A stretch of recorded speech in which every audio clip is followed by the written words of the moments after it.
আমরা যখন রাজধানীর গুলশান, বনানী এইসব এলাকায়, পশ এলাকায় যখন অভিযানগুলো করেছি, তারা স্বাভাবিকভাবে এবং সেই স্বাচ্ছন্দ্যে আর সীসা বারের ব্যবসা করতে না পেরে এখন তারা অনলাইন ভিত্তিক সীসা কারবারে নেমেছেন। এবং সাম্প্রতিককালে অর্থাৎ 2019-এর পরে গত পরশুদিন 18 কেজি সীসাসহ 2 জন আসামিকে গ্রেপ্তার করা হয়েছে।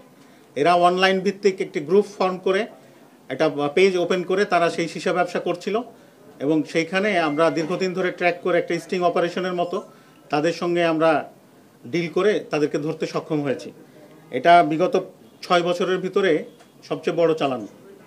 চক্রটি সামাজিক যোগাযোগ মাধ্যমের ইনবক্স এবং মোবাইল নম্বরে যোগাযোগ করে অর্ডার নিত এবং ছদ্মবেশে আমাদের যখন ক্রেতা সেজে আমাদের লোকজন তাদের সঙ্গে যোগাযোগ করে এবং এইভাবে প্রথমে চক্রের ডেলিভারি ম্যান মোহাম্মদ আশিকুর রহমান স্বামী, বয়স 19, এর সাথে যোগাযোগ স্থাপন করে। আমরা এই ভিডিও ক্লিপিংস আপনাদের দেখাবো, যেহেতু আসামি আমাদের সারেন্ডার করতে হয়েছে কোর্টের কাছে, এই জন্য আমরা ছবিগুলো রেখেছি, দেখাবো আমরা।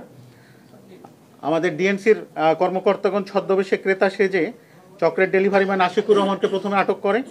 তার ডেলিভারির কোন জায়গায় ডেলিভারি করবে, কোন সময় ডেলিভারি করবে সেটা আমরা ট্র্যাক করি এবং গত 16/11/2025 তারিখ রাত 11টায় হাতিরঝিল মহানগর প্রকল্প এলাকায় নির্ধারিত সময় অনুযায়ী স্বামী মানে ডেলিভারি ম্যান তার সীসার জার ভর্তি যে ব্যাগ সেটা নিয়ে উপস্থিত হয় এবং সেখানে আমাদের অধিদপ্তরের গোয়েন্দা টিম তাকে শনাক্ত করে এবং তার কাছ থেকে প্রথমে 2 কেজি সীসা উদ্ধার করা হয়।